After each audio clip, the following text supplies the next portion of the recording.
एक घर में सासू माँ शारदा, ससुर जी प्रसाद, 7 साल का बेटा हरीश, 5 साल की बेटी भव्या, सभी के सामने बेटा रमेश बेचारी अनामिका को कस के थप्पड़ लगाता है। रमेश की ये हरकत देख के सभी लोग आश्चर्य हो जाते हैं।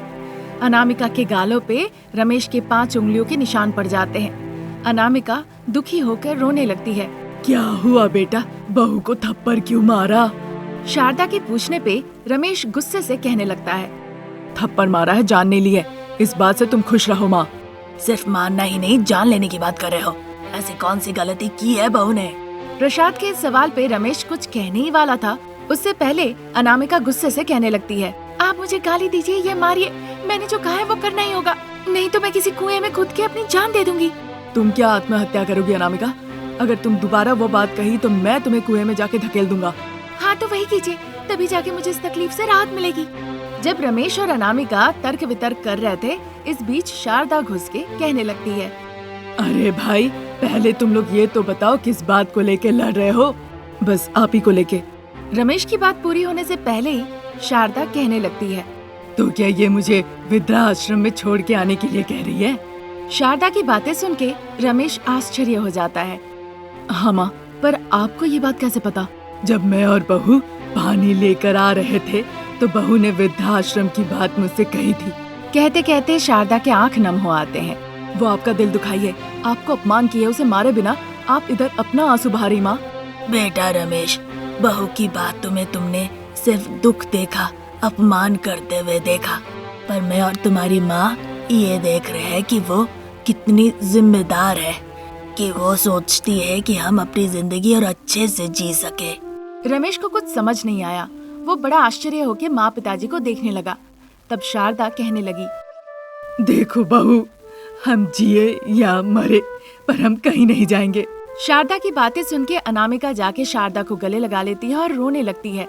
उस दिन रात के वक्त गरीब बहू अनामिका घर पे बैठ के पके हुए चावल और सब्जी को देख रही थी और साथ ही जो जहर का बोतल वो खरीद के लाई थी उसे भी देख रही थी। मुझे माफ कर दीजिएगा माँ जी, पिताजी, बच्चे, ऐसा कहकर वो चावल में जहर मिला देती है। तब तक शारदा, प्रसाद, रमेश, बच्चे सभी लोग एक साथ खाना खाने के लिए आते हैं। सभी लोग एक दूसरे के बगल में बैठ जाते हैं। ठंड में भी उसे पसीना आ रहा था। अनामिका सभी को एक एक करके चावल परोस देती है, फिर कांपते हुए हाथों से वो सब्जी भी परोसती है। पर शारदा को अनामिका थोड़ी अलग लगती है। क्या हुआ बहू, तुम इस तरह से क्यों कांप रही हो? पसीने से लथपथ लड़खड़ाते हुए अनामिका कहती है, कुछ नहीं माँ जी, सब ठीक तो है, आप लोग खाइए, मैं भी खाऊंगी। फिर सभी लोग चावल सब्जी एक साथ मिला के मुँह में डालने ही वाले थे कि अनामिका के घर के सामने एक बुजुर्ग महिला आती है। माँ, जोर से चिल्लाई और वहीं पे गिर पड़ी। उसकी चीख सुनकर सभी लोग खाना छोड़ के बाहर निकल आए। वो बुजुर्ग महिला वहाँ पे गिरी पड़ी थी। उन्हें देखकर सभी लोग उनके पास भाग कर आते हैं। फिर शारदा अनामिका उस बुजुर्ग महिला को मिलके उठाती है और उन्हें बैठाती है। फिर बुजुर्ग महिला धीरे धीरे फिर अचानक से जोर से, देखो बेटा, मैं बहुत भूखी हूँ, मुझे कुछ खाना दो, तुम्हें पुण्य मिलेगा। ऐसा कहकर शारदा घर के अंदर आती है। उसे कुछ पता नहीं था अनामिका के जहर मिलाने की बात। वो पूरा थाली उठा के उस बुजुर्ग को दे देती है। उसके बाद अनामिका तुरंत उस बुजुर्ग महिला के हाथ से चावल की थाली छीन लेती है। अनामिका की इस हरकत को देखकर बाकी सभी लोग उसे गुस्से से देखने लगते हैं। शारदा अनामिका के हाथ से प्लेट लेके वापस उस बुजुर्ग महिला को दे देती है। फिर वो खुशी खुशी चावल सब्जी सान के अच्छे से खा लेती है। फिर थोड़ी देर के बाद वो बुजुर्ग महिला एक देव कन्या में अपना रूप धारण करती है। सभी लोग उन्हें देखकर बड़ा आश्चर्य होते हैं। अनामिका, तुमने विष मिलाया हुआ चावल खिला के मुझे पाप मुक्त किया है, इस बात से मैं बहुत खुश हूँ। उनकी बातें सुन के सभी लोग आश्चर्य होकर अनामिका को देखने लगते हैं।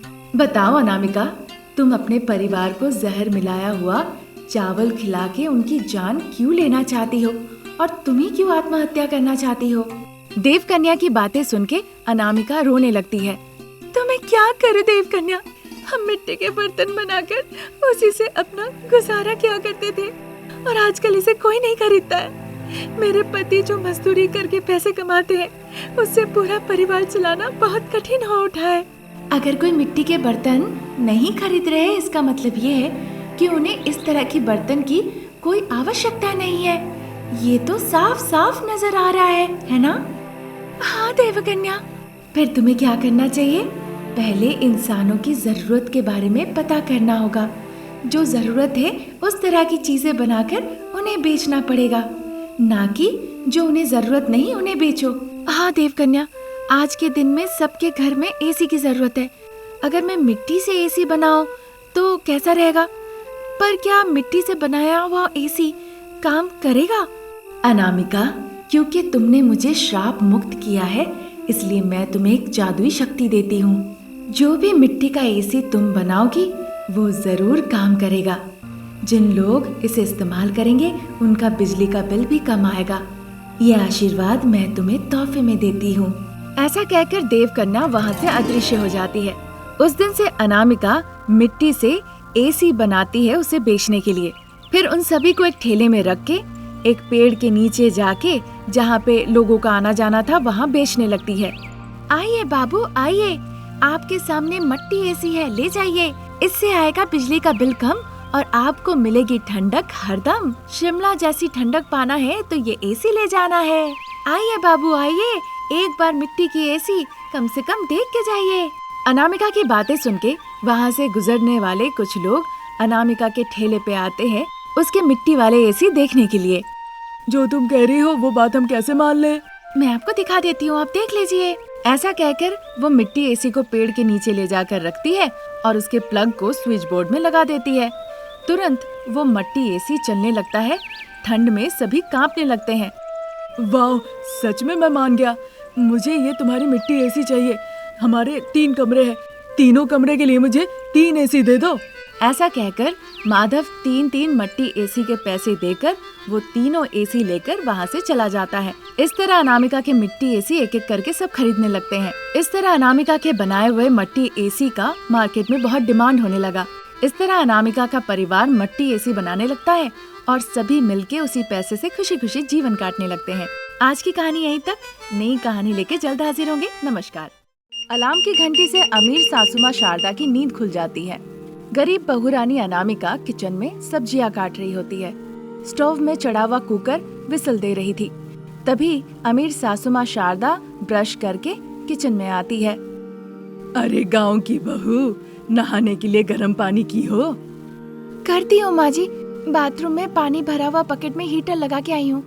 तो हीटर को बाल्टी से कौन बाहर निकालेगा? तुम्हारी मरी हुई माँ के। ये सुनकर अनामिका डरते हुए, नहीं नहीं माँ जी, मैं निकालूंगी। तो जाके करो, यहाँ खड़ी खड़ी मुंह क्या देख रही हो? उसकी बातें सुन के अनामिका बहुत डर जाती है। वो शारदा के बेडरूम के बाथरूम में जाके बकेट से हीटर निकालती है और वापस आती है। अरे बहू, तुम्हें कैसे पता चला कि पानी गर्म हो गया है? पानी के अंदर से धुआं निकल रहा था ना माँ जी।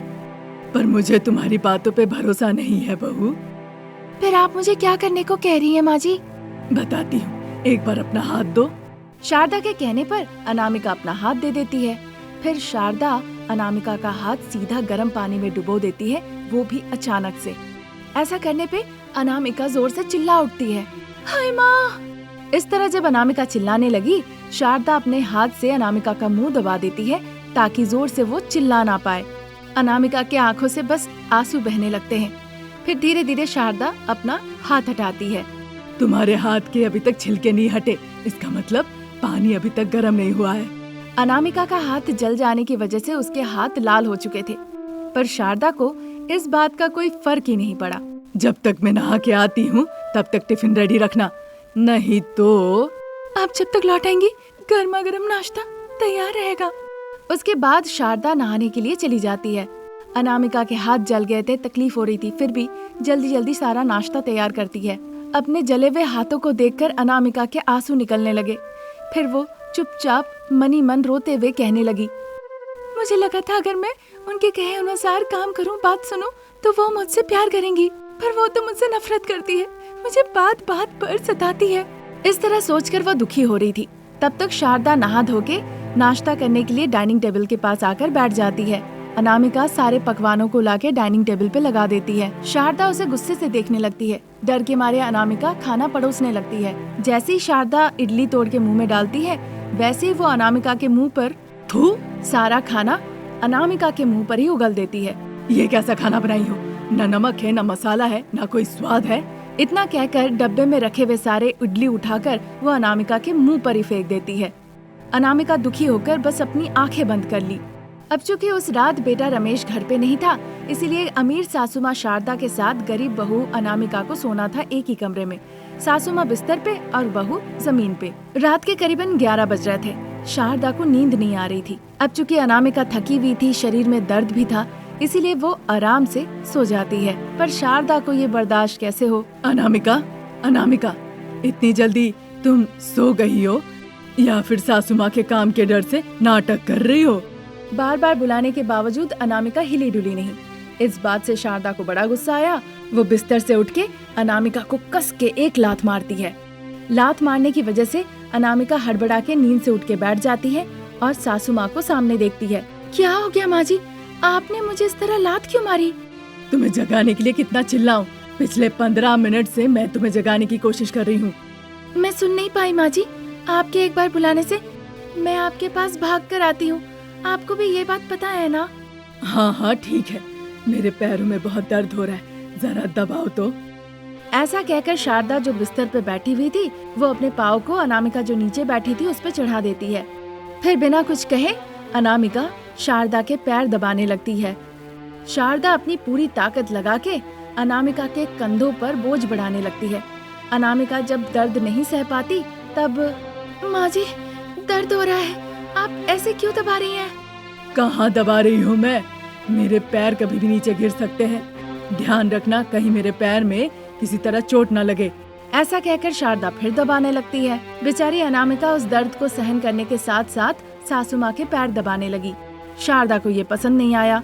फिर वो अनामिका को कस के एक लात मारती है, जिस वजह से अनामिका दूसरी तरफ जाके गिरती है। फिर शारदा बिस्तर से उठ के अनामिका के झोटा पकड़ के, तुमने कहा था कि मैं जैसा कहूँगी वैसा ही तुम करोगी, जो तुम नहीं कर रही हो, अब तुम्हें सजा मिलेगी। ऐसा कहकर वो अनामिका को खींचते हुए बाहर ले जाती है। अरे रे माँ जी, कुछ मत कीजिए, मुझे बहुत डर लग रहा है। तुम आजकल बहुत नाटक कर रही हो, एक काम भी ठीक से नहीं कर रही हो। ऐसा कहकर वो अनामिका को खींचते हुए रेल पटरी के पास ले जाती है। शारदा अनामिका के हाथों को कस के पकड़ लेती है और रेलवे पटरी पर चलने लगती है। अनामिका बहुत डरी हुई होती है। माँ जी, हम कहाँ जा रहे हैं? तुम मेरी ठीक से बात नहीं सुन रही हो ना, इसीलिए मैं तुम्हें यहाँ पे आज छोड़ के जाऊंगी। शारदा का ऐसा कहने पर अनामिका अपने घुटनों पर बैठ जाती है और शारदा के दोनों पैर पकड़ लेती है। नहीं नहीं माँ जी, आप मुझे यहाँ पे अकेला छोड़ के मत जाइए, मुझे बहुत डर लगता है।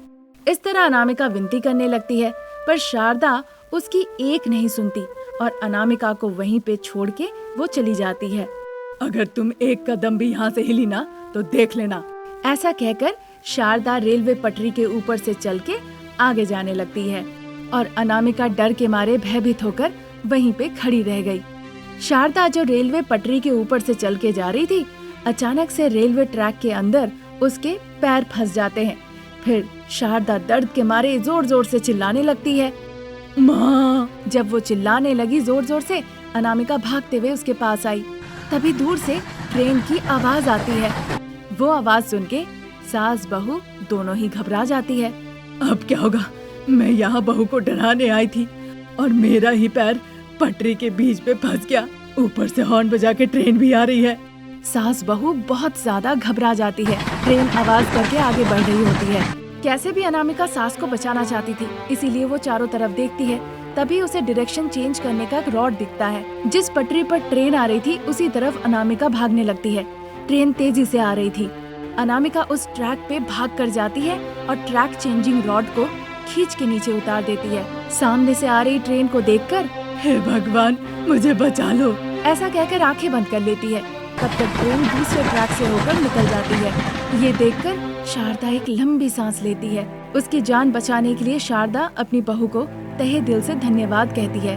फिर सास बहू दोनों एक साथ मिलके अपना घर लौट जाती है। आज की कहानी यहीं तक। नई कहानी लेकर फिर हाजिर होंगी। नमस्कार।